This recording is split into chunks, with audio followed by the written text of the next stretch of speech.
La Suède et la Finlande ont renoncé, sauf exception, aux bloqueurs de puberté. Les deux pays ont aussi limité à 16 ans l'accès aux hormones de l'autre sexe. Quant aux mastectomies, elles sont interdites aux mineurs.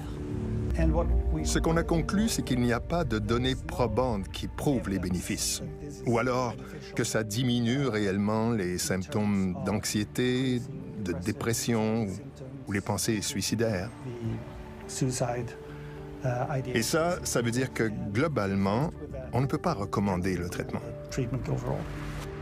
Au Québec, le Collège des médecins dit réfléchir à la question des soins de santé des personnes trans. On aime ça parler du modèle scandinave au Québec. Bien, le modèle scandinave, on devrait peut-être s'y intéresser par rapport aux transitions de genre aussi.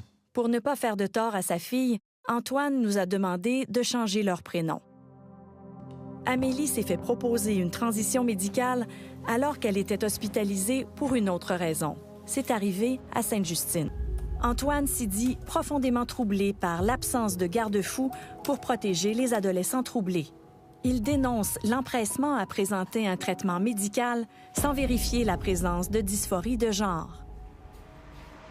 Nous avons rencontré d'autres parents qui ont vécu le même genre de situation avec leur fille de 13 ans. Eux aussi ont l'impression que la voix des parents n'est pas entendue. Il y a beaucoup un discours de peur qui accompagne, mais... Tout est basé là-dessus. Bien, c'est ça. C'est la culpabilisation aussi qui vient avec. Si tu le fais pas, tu mets ton enfant en danger. Si tu ne vas pas dans cette direction-là, t'es un mauvais parent. D'ailleurs, c'est écrit de facto.